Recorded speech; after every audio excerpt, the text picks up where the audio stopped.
Nagsisimula ang kwento sa mga sikat na bata sa eskwelahan na naglalakad sa hallway habang pinag-uusapan sila ng lahat. Si Susan ang presidente ng Student Council at isang superstar at habang ang isang sertipikadong nerd na nagngangalang Kazuki, ay ang kanyang maliit na sidekick at siya rin ang vice-presidente. Ang ilang tao ay talagang nagiging sentro ng atensyon, ngunit ang ating pangkaraniwang bida na si Usado ay hindi itinuturing ang kanyang sarili bilang isa sa mga tao na ito. Ang pangalan niya ay Usado at itong lalaking may mababang tingin sa sarili ay iniisip lang na siya ay isang hindi kapansin-pansin at ordinaryong estudyante sa high school. Ang nagbibigay excitement na pakikipagsapalaran sa buhay niya na walang kakulay-kulay ay ang pagligtas niya ng ilang sisiw na kalapati sa kanilang pugad, ngunit sa totoo si Usado ay laging umaasa sa isang di pangkaraniwang buhay subalit sa kabutihang palad para sa kanya ay siya ang bida sa anime na ito. Ngunit sa ngayon, umuulan at nawala ang kanyang payong at lumabas sandali ang evil side ni Usado habang pinag-isipan niya na kunin ang payong ng iba, ngunit nagpa siya ang tipikal na mabait na lalaking ito laban dito, natatakot na simulan ang isang buhay ng krimen dahil sa isang $5 na payong. Ito ay naging isang medyo tanga na desisyon dahil dumating sa punto na siya ay naghihintay at nauubos ang oras. Lumitaw si Susan mula sa kawalan at ipinaliwanag na kailangan nang umalis ang lahat ng estudyante. Talagang nakalimutan si Usado habang nagpasya siyang tumakbo pauwi habang maulan, ngunit pinigilan siya ni Susan at magmumukha itong masama para sa student council kung hahayaan lamang nilang mabasa siya sa ulan tulad ng isang kawawa, kaya dumating si Kazuki at pinapautang siya ng kanyang ekstrang payong. Sigurado si Usado na hindi alam ni Kazuki ang kanyang walang kwentang pag-iral, at lalo siyang nagulat ng mukhang mabait na tao si Kazuki at nag-alok sila na sabay-sabay na umuwi at itinuring ni Susan na parang tadhana na nagkita sila. Agad na nag-iba ang isip ni Usado na mahilig sa video games, sa pag-iisip na ang moment na ito ay parang bigla ang pagkakataon na makauwi kasama ang dalawa sa pinakasikat na estudyante sa eskwelahan. Muntik na niyang masira ang magandang sandaling ito nang sabihin niyang lahat sa eskwelahan ay maiinggit, ngunit mabuti na lang at hindi nila narinig ang kanyang lubos na nakakahiyang komento. Sa kanilang maikling lakad, sinabi ni Usado kay Kazuki na hindi niya inaasahan na maging mabait ito dahil nakikita niya lamang ito na palaging napapalibutan ng mga babae. Binanggit ni Kazuki na kinausap niya lamang ang mga babae dahil sa awa at inasar siya ni Susan sa pagsasabing mas gusto niyang kausapin ang mga lalaki. Si Susan naman ay mas lalong hindi malalapitan para sa ating mahiyain na bida, dahil siya ang nangunguna sa klase sa lahat ng asignatura at mahusay sa lahat ng sports, lalo pang idinagdag ni Usado na maganda si Susan at hindi lamang sa panlabas kundi pati na rin sa kalooban. Si Usado na kumikilos na parang chismoso na reporter, ay naglakas loob na tanungin kung sila ba ni Kazuki ay magkasintahan, dahil pinag-uusapan ito sa buong eskwelahan. Naging medyo awkward ang paglalakad nila subalit ipinaliwanag nila na madalas lang silang magkasama dahil kapwa sila nasa student council. Humingi ng paumanhin si Usado sa kanyang lubhang walang kwentang tanong, ngunit hindi naman ito seneryoso ni Susan dahil mas mabuti na iyon kaysa pag-usapan sila. Nagpatuloy ang kanilang nakakaantok na pag-uusap habang pinag-uusapan nila kung ano ang gagawin nila pagka-graduate. Wala pa rin sa mga hangal na ito ang may plano kahit na si Susan ay nasa 3 taon na, ngunit mayroon siyang malaking problema at ito ay hindi pa niya alam kung ano ang gusto niyang gawin at agad naman niyang nagagawa ang anumang layunin na kanyang itinakda para sa sarili, na tila ba nagpapahiwatig kung ano ang mangyayari. Ipinaliwanag ni Susan na pakiramdam niya ay hindi siya nababagay sa mundong ito at ikinagulat ito ni Usado. Magkaiba talaga ang dalawang ito ngunit naunawaan niya ang pakiramdam na iyon at nakakainip na pag-uusap ito na halos hinahangad ko na sana'y bumisita si Tropcon sa kanila. Ngunit biglang tumigil ang lahat ng marinig ng dalawang miyembro ng student council ang mga kampana. Lumalakas ang tunog ng kampana subalit wala ni isang tunog ang naririnig si Usado at nang lapitan ni Usado ang kasama niya, isang magic circle ang lumitaw sa lupa at nagtaka siya kung ito ba ay isang gate papunta sa ibang mundo. Sa halip na matakot, si Susan ay mukhang masaya pa at nagtataka kung iniisip ba ni Usado na makakahanap sila ng magic, mga halimaw at mga bayani sa ibang mundong ito at nagulat si Usado na interesado siya sa ganitong bagay, ngunit wala ng oras at sila ay dinala palayo. Sa huli ay nagising si Usado at nalaman niyang nakaupo sila sa harap ng isang hari at tama na ang pagkakatakot at pag-iingat ng mga lalaki, ngunit may mali sa utak ni Susan dahil sa excitement lang ang nararamdaman niya. Ang hari na may pinakapangkaraniwang pangalan ay nagpakilala bilang si Lloyd. Gusto ni Kazuki na skip na ang mga pagpapakilala at agad na hiningi ang dahilan kung bakit sila dinala ni Lloyd sa kaharian. Pinigilan ni Lloyd ang kanyang high blood na bantay mula sa pagtatangka na patayin si Kazuki dahil sa kanyang kawalang galang at ibinunyag na siya ang hari. Nagulat pa rin ang mga lalaki maliban na lang kay Susan na masayang masaya. Pagkatapos ay ibinunyag ni Lloyd na sila ay tinawag upang maging mga bayani na nagpapakatotoo sa mga pangarap ni Susan at 2 taon na ang nakalilipas, hinatake ang mundong ito ng hari ng mga demonyo at ng kanyang hukbo. Nakayanan nilang pigilan sila, kaso lang lumalakas ang kapangyarihan ng Demon Lord at bilang huling paraan, tinawag nila ang mga natatanging individual mula sa ibang mundo na maaaring makaharap sa Demon Lord gamit ang isang ipinagbabawal na ritual na kilala bilang Hero Summoning. Sinubukan ni Usado na ipaalala sa excited na si Susan na seryoso ang kanilang pag-uusap at nagalit si Kazuki. Wala siyang pakialam sa mga bayani o Demon Lords at galit na sila ay tinawag ng walang pahintulot. Tumanggi siyang maging isekai dahil hindi siya ang bida at iginiit na ibalik sila sa kanilang mundo, kaso lang sa kasamaang palad para sa side character na ito, tanging isang direksyon lang ang gumagana sa Hero Summoning kaya hindi sila makakabalik. Gusto pa rin ni Kazuki na bumalik sa kanyang sitwasyon na maging pogi para sa mga babae sa kanilang mundo, ngunit humingi ng paumanhin ang hari dahil desperado sila sa tulong at ang reklamo ni Kazuki ay nagtulak sa mga bantay na patahimikan siya sa pamamagitan ng pagbanta na gawin siyang isang karakter na hindi na umiiral. Pinapakalma ni Usado ang high blood na bantay at nakakagulat na nagmakaawa ang hari sa harap nila, nangako siya na hahanapin niya ang paraan para makabalik sila pagkatapos, ngunit nakiusap na tulungan muna sila ng mga bayani. Sa wakas ay tumigil si Susan sa kanyang pagiging fan ng pagiging isekai, at nagtaka kung bakit tinawag sila ng hari na mga bayani nang hindi alam ang anumang bagay tungkol sa kanila. Isang maliit na dork na nagngangalang Wedgie ang nagpaliwanag na ang Hero Summoning ay idinisenyo upang pumili ng mga natatanging individual. Ipinaliwanag niya na ang pagkarinig sa mga kampana bago sila tinawag ay nagpapahiwatig na sila ay mga bayani. Ito ay masamang balita para sa ating bida na si Usado dahil siya lang ang hindi nakarinig ng pagtunog at nagtataka siya kung aksidente ba siyang nadala. Dinala sila ni Wedgie sa isang crystal ball na sumusukat sa kanilang mga kakayahan sa mahika. Nagtataka si Kazuki kung okay lang ba si Usado dito, ngunit ayos lang siya dahil sinabi sa kanya ni Wedgie na baka makagamit siya ng mahika kahit na hindi siya bayani. Iniisip ni Kazuki na dapat mas galit si Usado kaysa sa kanya kaso hindi siya katulad ni Kazuki na reklamador. Tinuro niya na dapat subukan nilang maging katulad ni Susan na sobrang excited, siya ang unang sumubok at ang kulay ng kristal ay nagpapakita ng kanyang kakayahan sa Thunder Magic at hindi lang iyon, mayroon din siyang maraming mana. Hindi maipaliwanag ni Susan ang kanyang kaligayahan at ngayon ay si Kazuki naman ang susunod. Bahagya pa lang niyang nahahawakan ang bagay at namangha na si Wedgie.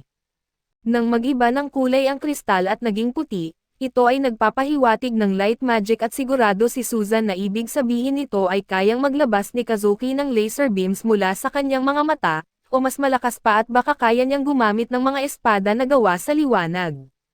Tinukoy ni Usado na si Kazuki ay hindi kasing weirdo ni Susan at marahil ay walang ideya sa sinasabi niya. Ngunit sinaway siya ni Susan dahil sa kanyang matatalas na salita at napagtanto ni Susan na gusto niya ang paraan ng pagsasalita ni Usado at unti-unting nasira ang perpektong imahe niya kay Susan sa tuwing ito ay nagsasalita.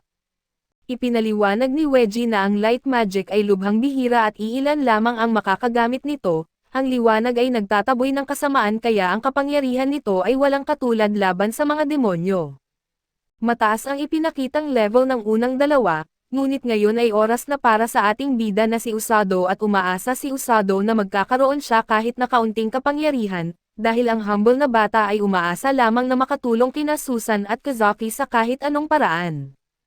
Natuwa siya nang mag-iba ng kulay ang kanyang kristal at iniisip ng lahat na ito ay isang kakaibang kulay, ngunit ang hitsura ni Wedgie ay nagpapakita ng ibang larawan dahil siya ay nagulat sa pagbabago ng kulay at agad na hinihila si Usado palayo nang hindi nagsasabi ng kahit ano.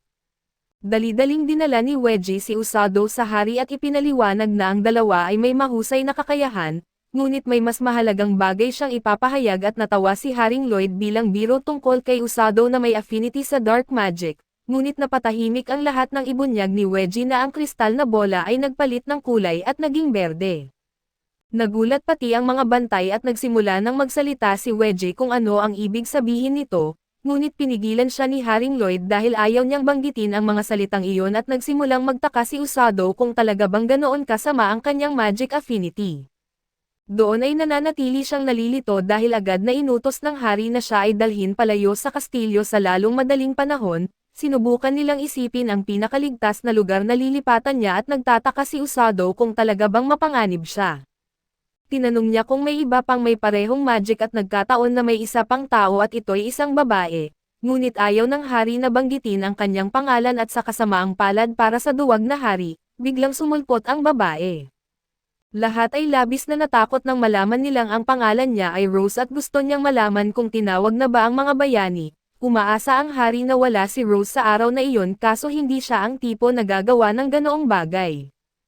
Tinanong ni Rose kung bayani ba si Usado, ngunit ipinaliwanag ni Haring Lloyd na isa lamang siyang nerd na aksidenteng na-teleport doon. Desperado na itinago ng hari ang katotohanan at sinabi na si Usado ay sobrang ordinaryo.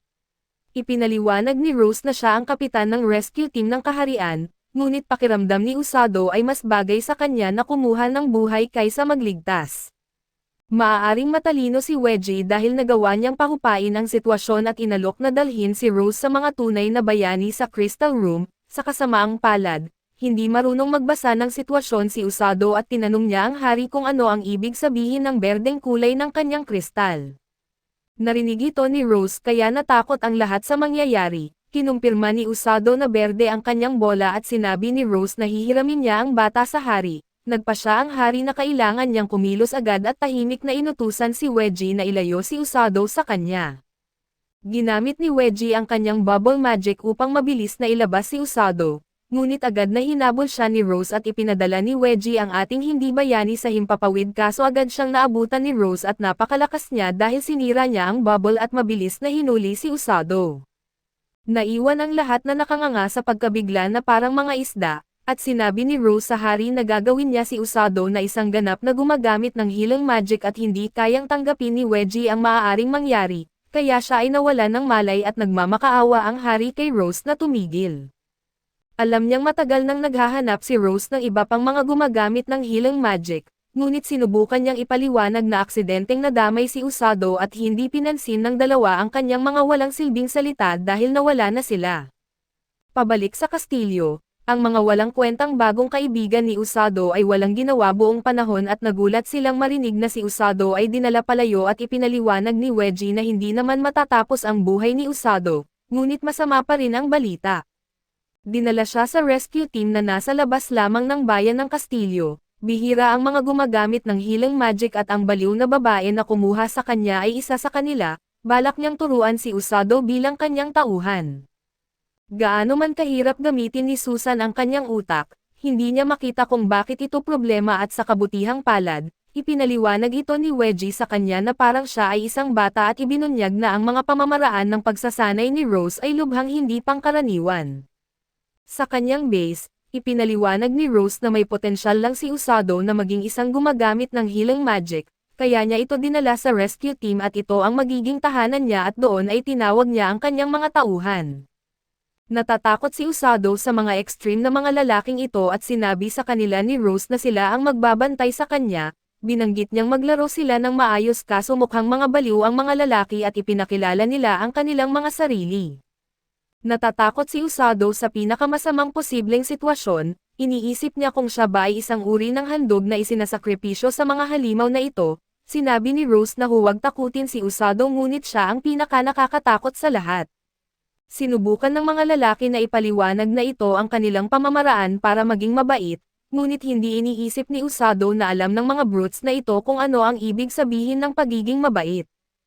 Ipinaliwanag ni Rose na bagamat ang mga meatheads na ito ay kanyang mga tauhan, hindi naman sila mga gumagamit ng healing magic at mayroong dalawang iba pang gumagamit ng healing magic sa rescue team, ngunit karaniwan silang nagtatrabaho sa ibang lugar. Oras na para magtrabaho, kaya ipinaliwanag ni Rose na ibabahagi niya ang kanyang kaalaman kung paano gamitin ang healing magic sa maliit na utak ni Usado. Mukhang permanente nang hindi makapaniwala si Usado dahil lahat ng bahagi ng kanyang katauhan ay nagsasabing lumayo siya sa baliw na tao na ito. Gamit ang kanyang boses na parang nasa simba tuwing linggo ng umaga, tinanong ni Usado kung maaari siyang matuto mula sa ibang guro, ngunit hindi pinansin ni Rose ang nerd at sinabi na magsisimula ang pagsasanay nila bukas. Sinabi niya sa lalaki na nagngangalang Tong na hayaang manatili si Usado sa kanyang kwarto at inutusan silang kumain ng hapunan bago magpahinga. Binabahagi ng mga lalaki kay Usado ang brutal na realidad pag-alis niya, sinasabi sa kanya na siya ay nasa malaking gulo. Si Rose mismo ang magsasanay sa kanya at padadaanin siya sa impyerno. Sinasabi nilang ang impyerno ay maaaring hindi pa ang pinakamalala sa kanyang mga alalahanin at nagtawanan sila sa magiging kapalaran ng ating hindi bayani. Sa gabing iyon ay nagtataka si Usado kung ano ang mangyayari sa kanya, ngunit ipinakita niya ang kaunting optimismo at sigurado siyang magiging maayos ang lahat, ngunit maaaring mali siya dahil makikita natin na hindi rin alam ni Rose kung ano ang mangyayari. Kinabukasan ay nagising si Usado at na-realize niyang hindi ito panaginip at talagang nasa ibang mundo siya. Lumapit ang isa sa mga lalaki sa kanyang kwarto at sinabihan siyang siya ay may bisita, at lumabas siya at nakilala sina Kazuki at Susan na nakahinga ng maluwag nang malaman nilang ayos lang siya. Humingi siya ng paumanhin dahil sa pag-aalala nila at sinabing nabubuhay pa siya. Iyon ay hanggang naalala niya na umiiral si Rose at siya ay tuturuan simula ngayon na maaaring magpapahiwatig na kinabukasan ay hindi na siya mabubuhay. Nagulat ang dalawa sa sinasabing matinding pagsasanay at tinanong kung handa ba siya. Kinumpirma ni Kazuki at binanggit na wala siyang ibang magagawa ngunit ito rin ay pagkakataon na gumawa ng kapaki-pakinabang. Humanga si Susan sa mga salitang iyon at ibinunyag na sisimulan din nila ang kanilang pagsasanay ngayon. Nabanggit ni Usado na siya ay mausisa tungkol sa kanilang pagsasanay bilang mga bayani lalo na't iniisip niyang astig ang kanilang mga kasuotan. Natawa si Susan ngunit pinasalamatan siya ni Kazuki. Binanggit na ang mga salitang iyon ang nagpasya sa kanya at naguluhan si Usado ngunit hinarap ni Kazuki si Susan at nangako na ibibigay niya ang kanyang makakaya sa mundong ito. Habang umaalis ang dalawa, naisip ni Usado na mahirap para kay Kazuki ang mag-adjust sa bagong mundo para maging bayani, subalit si Susan ang talagang relax dahil ito ang gusto niya. Sa isip ni Usado ay ipinangako niya sa sarili na balang araw ay makakatulong siya sa kanila. Biglang lumabas si Rose at nagtanong kung wala na ba ang mga bayani. Natakot si Usado na bumalik sa realidad at hindi nakasagot. Tinanong niya kung may magandang usapan ba sila at naging robot mode si Usado at nagpasalamat sa kanyang pag-aalala. Pagkatapos ay ipinaliwanag ni Rose na hindi siya nasa bilangguan at maaari niyang makita ang kanyang mga kaibigan kung kailan niya gusto basta hindi oras ng pagsasanay. Nagpasalamat si Usado at binigyan siya ni Rose ng isang diary. Ipinaliwanag niya na dapat niyang isulat ang kanyang mga karanasan sa pagsasanay o anumang gusto niyang isulat at babala niya. Magsisimula sila pagkatapos ng almusal at ang unang araw ni Usado sa pagsasanay ay kabaligtaran ng impyerno. Sa madaling salita, ang unang gawain niya ay ang mag-concentrate at mag-relax at naramdaman niya ang isang bagay sa kanyang dibdib. At ipinaliwanag ni Rose na iyon ay mahika at tuturuan niya si Usado kung paano ilabas ito mula sa kanyang katawan. Nalilito si Usado kaso sinabi lang sa kanya ni Rose na mag-focus muna sa pakiramdam ng mahika. Pagkatapos ng pagsasanay na iyon, inutusan siya ni Rose na magbasa ng aklat. Naguluhan si Usado dahil hindi niya maintindihan ang wika sa mundong ito. Subalit nang buksan niya ito ay napagtanto niyang nababasa at naiintindihan niya ito at ipinaliwanag ni Rose na nang siya ay tinawag sa ritual ng bayani, lahat ay binigyan ng translation spell. Gamit ang mga larawan, ipinaliwanag ni Rose ang kanilang kasalukuyang lokasyon at kung saan naninirahan ang mga demonyo. Napagtanto ni Usado na malapit sila sa isa't isa at sinabi ni Rose na ang Linger ay unang target ng mga demonyo. Pinayuhan niya si Usado na basahin ang aklat upang matuto tungkol sa mga bansa, lahi, at mga demonyo sa mundo at nagsimula ng magbasa si Usado kaso iniisip niya na madali lang ang pagsasanay na ito. Ngunit iba ang ikalawang araw dahil pinilit siya ni Rose na tumakbo na wala namang kinalaman sa mahika, sa ikatlong araw ay pinapatakbo siya hanggang sa hindi na makayanan ng kanyang katawan. Bumigay ang kanyang katawan at nahulog siya. Subalit nagalit si Rose at tinanong kung bakit siya nagpapahinga at ipinaliwanag ni Usado na sumuko na ang kanyang mga binti ngunit binigyan siya ni Rose ng healing magic. Napagulong siya sa sakit hanggang sa napagtanto niyang wala na siyang nararamdamang sakit. Tinawag siya ni Rose na basura habang ipinaliwanag na gumaling na ang lahat ng sakit ng kanyang kalamnan dahil sa mahika. kaya dapat siyang muling tumakbo at doon ay tumayo si Usado at tumakbo para sa kanyang buhay, ngunit sinabi sa kanya ni Rose na kahit mamatay siya ay bubuhayin niya itong muli para lang tumakbo. Naisip ni Usado na wala sa katinoan si Rose, ngunit may paraan siyang ilabas ang kanyang inis sa pamamagitan ng pagsusulat sa kanyang diary at sa ika-4 na araw, nagsimula si Usado na magsanay kasama ang iba pang miyembro ng kanilang grupo. Subalit ininsulto siya ng mga bandido habang sila ay nag-o-overlap sa kanya sa takbuhan, sumali rin si Rose sa pang-iinsulto dahil wala raw militar na pagsasanay na walang pang-iinsulto. Lalo lang nitong pinaplanong bumawi si Usado sa pamamagitan ng pagsusulat sa kanyang diary, patuloy siya sa pagtakbo sa ika-5 at ika-6 na araw, ngunit patuloy pa rin siyang ininsulto ni Rose dahil sa kanyang bagal. Humantong ito sa pagyakap niya sa sahig at muli, nagdesisyon siyang ilabas ang kanyang sama ng loob sa diary pero habang sinusubukang bumangon, napansin niyang nagliliwanag ang kanyang kamay. Naguluhan siya dahil mukhang healing magic ito ngunit hindi niya maintindihan kung bakit ito na-activate. Sa ika-7 araw ay medyo iba ang nangyari at tumakbo siya hanggang sa mapagod at naging punching bag ni Rose. Lumapit si Rose sa kanya at sinabi na mas lalo siyang magiging mahigpit habang mas kinaiinisan siya ni Usado. Nagulat siya nang ma-realize na binasa ni Rose ang kanyang diary at mukha siyang baliw, ngunit imposibleng marunong siyang magbasa ng lingwahe ng Hapon. Pagkatapos ay binuhat niya si Usado at inihagis sa ere at inutusan siyang tumakbo. Nangako si Usado na habang nasa ere ay mula ngayon, tatawagan niya si Rose na muscle-headed demon gorilla sa kanyang diary. Ang ika-8 at ika-9 na araw ay halos pareho lang, tumakbo hanggang sa mapagod, mabugbog at ulitin ito buong araw. Ngunit, hindi niya napansin na nagagamot niya ang kanyang sarili tuwing siya ay nasasaktan at napagtanto niya kinalaunan na natural na niyang ginagamit ang healing magic dahil hindi na siya nakakaramdam ng sakit o pinsala. Napagtanto rin niya na ayaw niyang gumamit ng healing magic dahil kailangan niya ito at hindi dahil inutos ito sa kanya.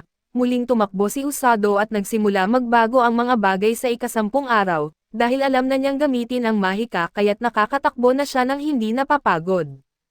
Ngunit sa kaibuturan ng kanyang isip ay may pagdududa pa rin siya kung makakatulong ba siya kina Kazuki o Susan, dahil tanging pagtakbo lang ang kaya niyang gawin at hindi niya tinatanong si Rose tungkol dito, dahil alam niyang muling sisipain siya nito.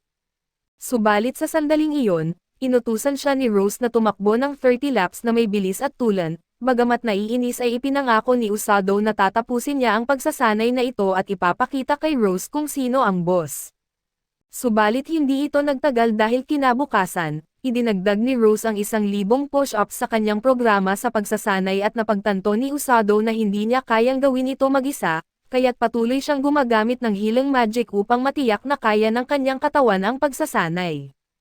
Tinanong siya ni Rose kung bakit siya pinipilitan na sinanay ang kanyang katawan, halos tumigil si Usado para sumagot pero ipinaliwanag ni Rose na kailangan niyang tumakas mula sa kaaway sa larangan ng digmaan. Naguluhan dito si Usado, kaso inihayag din ni Rose na kailangan niyang iligtas ang kanyang mga nahulog na kasamahan at kung kaya't mas mabilis siyang tumakbo, mas mabilis niyang maligtas sila. Nagulat si Usado sa mga salitang ito, ngunit iniutos sa kanya ni Rose na ipagpatuloy ang paggawa ng push-ups at nagpatuloy siya sa pagsasanay, ngunit nagulat siya dahil hindi siya pinapagalitan ni Rose ngayong araw. Akala niya dapat siyang maging masaya tungkol dito. Ngunit sa katotohanan ay natatakot siya at sa ika-12 araw, tumakbo si Usado buong umaga at ginugol ang hapon sa paggawa ng mas marami pang push-ups. Hindi ulit siya sinigawan ni Rose, ngunit napansin niyang medyo mas magaan ang pakiramdam ng kanyang katawan at napansin din ito ni Rose at nagdagdag ng ilang timbang habang siya ay tumatakbo. Kinabukasan ay nagpatuloy siya sa ganitong pagsasanay hanggang napansin niya na sa ika-14 na araw, nawala ang kanyang pagkain at tinanong niya ang mga kasama niya tungkol dito, ngunit simpleng sinabi nitong na masarap ito. Nagalit si Usado at binato si Tong ng baso ng tubig at kasunod ng suntok, umilag si Tong habang ipinaliwanag na bawal ang panloob na labanan sa grupo at sa huli, tumakas si Tong na tumawa habang hinahabol siya ni Usado ng walang hirap kahit may bitbit na timbang.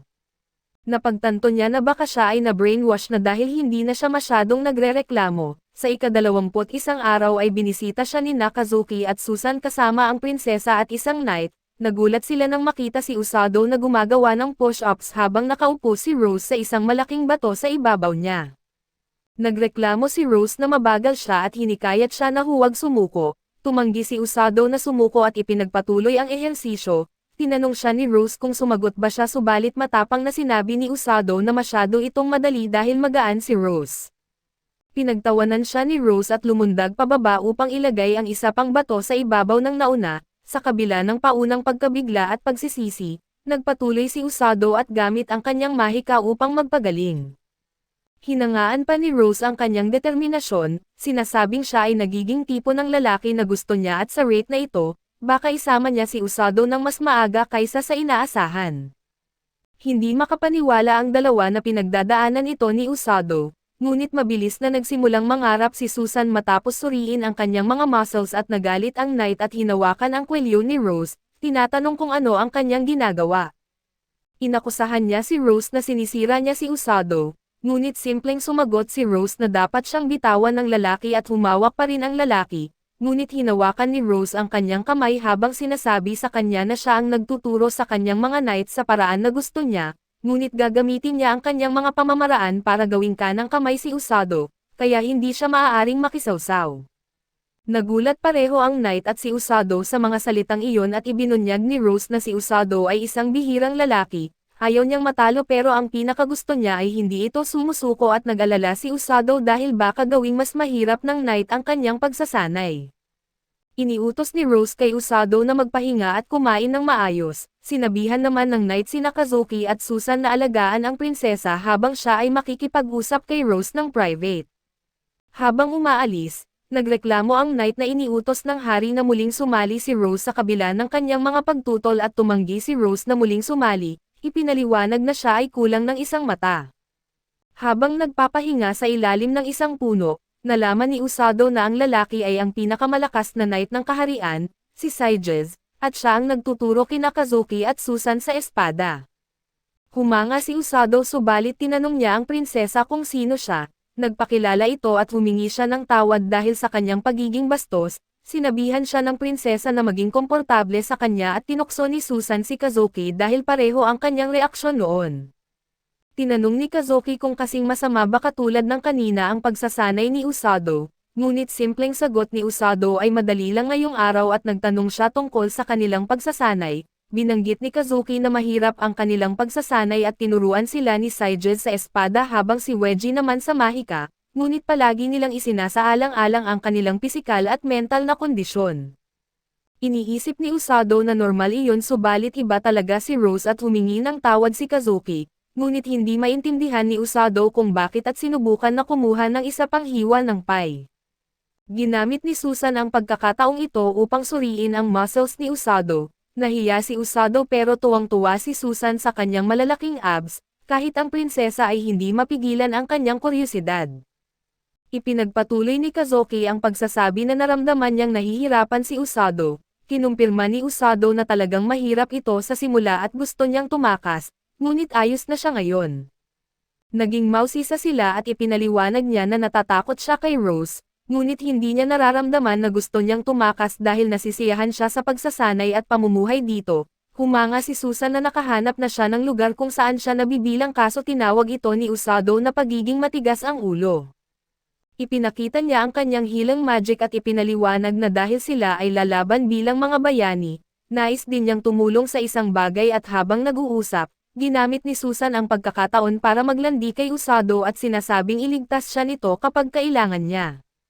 Ngunit, sinabi lang ni Usato na huli na para magkunwari siyang isang normal na babae at nagalit siya, ngunit sumang-ayon pa ang prinsesa kay Usado at biglang lumitaw sitong at binanggit na dala niya ang tanghalian ni Usado.